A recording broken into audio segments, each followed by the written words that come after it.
אנחנו הולכים לברר מהו בדיוק התכנון הערים שמעורב בפרברים, ומדוע הפרברים שונים בעצם מן העירוניות עצמה.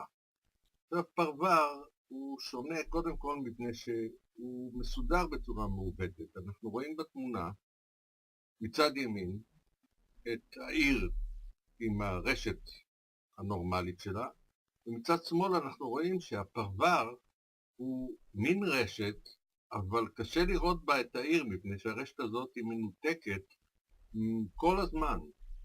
זאת אומרת, אי אפשר לעבור ממקום למקום בצורה נורמלית, משום שהרשת מוליכה אותך ככה שאתה לא תגיע לשכנים שלך, כי היא לא מסודרת. בנוסף, אם אתה רוצה לעבור דרך אותו פרבר, אתה לא יכול, מפני שהוא מתוכנן שרכב עובר לא יעבור בתוכו. זאת אומרת, זה מין מקום סגור, ללא נגישות מבחוץ, וגם הנגישות הפנימית שלו היא נגישות די מעוותת, הייתי אומר. יש לפנינו את הדוגמה התל אביבית, שהיא גם מוסיפה משהו לידע תכנוני, והדוגמה הזאת היא מאוד אופיינית. מצד שמאל אנחנו רואים את הפרברים התל אביביים, התל ברוך מעבר לירקון, צהלה וכדומה, ורואים כמה שהם מתוכננים בצורה לגמרי מקרית, טבעתית, לא מובנת, שבורה. אין מעבר בין שכונה לשכונה, אין מעבר בין שכונה אל מחוצה לה. בעצם כל העניין הזה הוא נראה לגמרי מקרי, זאת אומרת, אף אחד לא מבין מדוע הדברים האלה מתוכננים בצורה כזאת. ורק התושבים מבינים שקשה מאוד להגיע אליהם, רכב עובר לא יכול להגיע לשם, והם לא מחוברים בעצם העירה בשום אופן.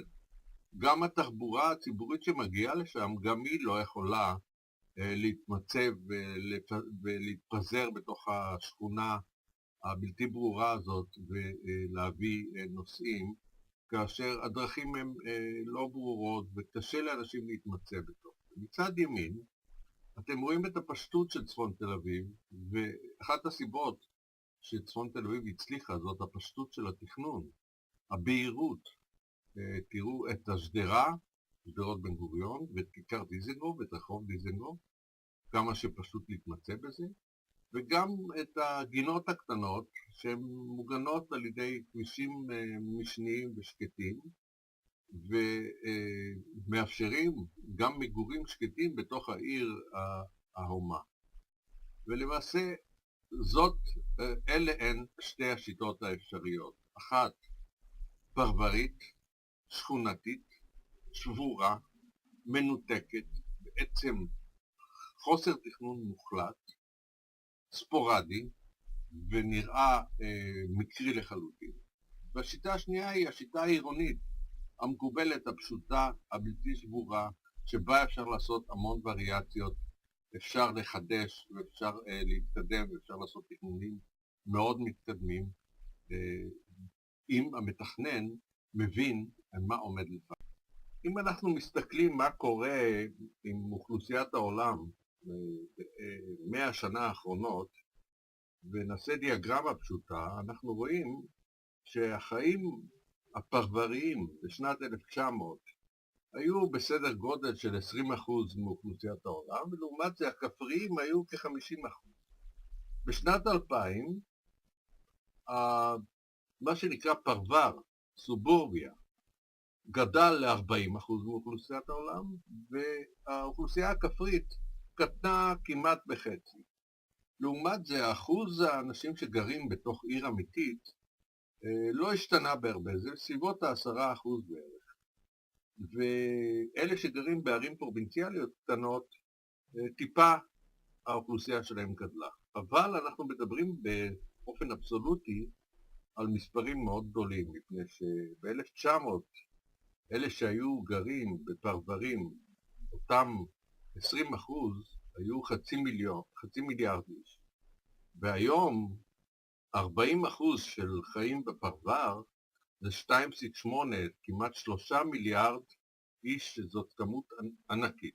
זאת אומרת שאנשים מעדיפים לגור בפרבר, ובאיזשהו אופן זה המקומות שלהם הם יכולים איכשהו להגיע מבחינה כספית. קצת מחשבה על הדיאגרמה הזאת תועיל לנו להבין את מה שקרה בעולם ב100 השנה האחרונות. באופן מעשי, מכיוון שאחוז הגרעין בערים האמיתיות לא השתנה, ובסביבות 10%, אנחנו מגיעים למסקנה שבעצם כל מי שהיה כפרי לפני 100 שנה, עכשיו או שהוא נשאר מנותק בכפר, או שהוא עבר לגור בפרבר. וזאת הסיבה שהפרברים גדלו מ-20% ל-40% לאוכלוסייה מדהימה. ויכול להיות שאנשים לא יכולים או לא רוצים לחיות בכלל בתוך העיר. נסתכל מבחינה תכנונית, אנחנו נראה שיש הבדל, כמו שאמרנו בהתחלה, הבדל מהותי. הפרבר הוא מין דבר, נגיד כדוגמה ניקח קסבה שהוא יישוב פרברי לא מסודר, הוא, כפי שאנחנו רואים בתמונה, הוא מנותץ לכל הכיוונים, זאת אומרת אין קשרים הגיוניים בין האנשים, הכל בנוי על קשרים מקריים שנוצרו במשך הדורות. לעומת זה, אם אנחנו מסתכלים על ערים גדולות, בהם יש עירוניות מובהקת, הקוסמופוליטית, נגיד כמו סופיה או סן פרנסיסקו או ברלין, שם הרשת היא הרבה יותר מסודרת, והיא תוצאה של רשתות שהן הומצאו על ידי היוונים בעצם, רשתות שהן הגיוניות, וקל להתמצא בהן וקל להשתמש בהן וקל לעשות בהן דבר אינטנסיבי, כמו שאנחנו רואים בערי הבירה ובערים הפופולריות בעולם. והתמונה שמתקבלת מפרבר יחסית לעיר, אנחנו רואים, הפרבר הוא כולו מעגלים של תנועה שלא יכולה לעבור, של קושי גדול בהתמצאות, של אי סדר מוחלט. בעצם אין בפרברים אפשרויות לפגישה בין אנשים מחוץ לתוך ביתם. זאת אומרת שמוכרחים לנסוע לכל מקום במכונית, אי אפשר ללכת לשום מקום ברגל ולהתמצא, מפני שאפילו השכנים הקרובים שלך, בשביל להגיע אליהם, אתה צריך לעשות סיבובים נכבדים מאוד. הטבעות הסגורות האלה שאנחנו עכשיו רואים בתמונה, הן מאוד אופייניות. ותראו, שם לא נוצרים חיים עירוניים כפי שאנחנו רואים בצילומים. זאת אומרת, מקומות מפגש, מסעדות, אולמות קונצרטים, סמטאות שנעים ללכת בהם ולהתמצא בהם. בפרברים הכל עשוי במין עיגולים משונים שאף פעם לא פתורים למעשה להליכה. הם עשויים ככה שרכב עובר לא יכול לעבור, ולכן הם לא מזמינים, גם לתושבים עצמם קשה מאוד להתמצא בתוך הטבעות המשונות האלה, וזה מייצר פרבריות, זאת אומרת זה אנטי-עירוניות מוחלטת. ואם נסתכל קצת בעזרת כלים של גוגל על דברים בעולם, לפנינו שכונה משונה, השכונות האלה נבנות, תראו, מגדלים, באוסף אינסופי של מגדלים, כולם אידנטיים, דומים אחד לשני להפליא, מסודרים בלי שום חוש לשום דבר, לא מייצרים רחוב, לא מייצרים שדרה, לא מייצרים כיכר, פה ושם נטועים כמה גינות, ובזה צריך להסתפק. ואיך האנשים האלה גרים בתוך העניין הזה, זה ממש דבר שלא ברור. ודוגמה נוספת, שכונה באלכסנדריה ושכונה בבלגרד, אי אפשר להבין איזה מתכנן הלך ושם אנשים בתוך צורות כאלה שבעצם כשאתה על הקרקע אתה לא תבין את הצורות האלה, כשאתה לא תבין את העיגולים. כל הצורות האלה ניתנות להבנה רק ממעוף הציפור.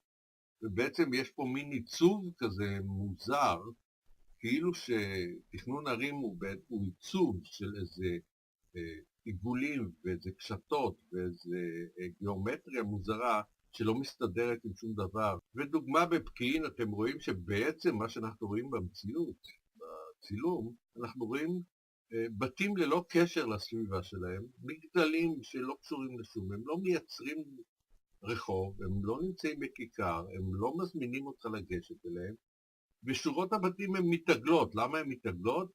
זה לא ברור. לאן הם מוביל העיגול הזה? גם כן לא ברור. וכשאתה מסתכל עליהם אתה לא רואה עיגול, אתה רואה בתים מפוזרים בשטח, ואתה אף פעם לא תבין מה גרם לפיזור הזה, למה זה מפוזר כל כך, למה השכן הקרוב שלי אי אפשר להגיע. תיקון, הכוונה כמובן לא לפקיעין, אלא לעיר החדשה מודיעין.